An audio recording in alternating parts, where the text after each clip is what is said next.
Баршаңызға қайырлы күн. Каналыма қош келдіңіздер. Бүгін сіздермен бірге сырты қытырлақ, іші жұмсақ болып шығатын өте дәмді балықтың қуыру әдісін көрсетемін.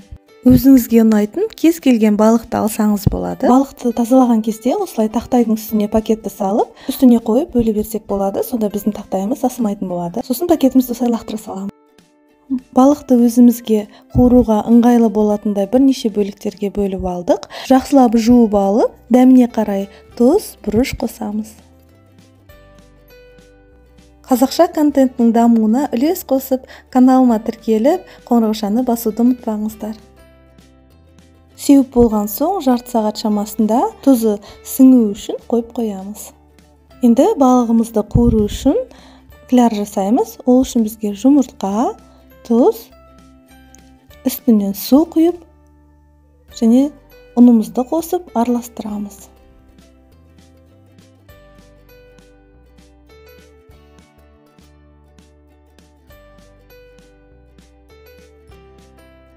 Бір келкі масса болғанша араластырамыз. Осындай сұйық кляр шығады. Енді балығымызды біртіндеп алып, клярымызға жақсылап малып алып, қызып тұрған майымызға қуырып аламыз.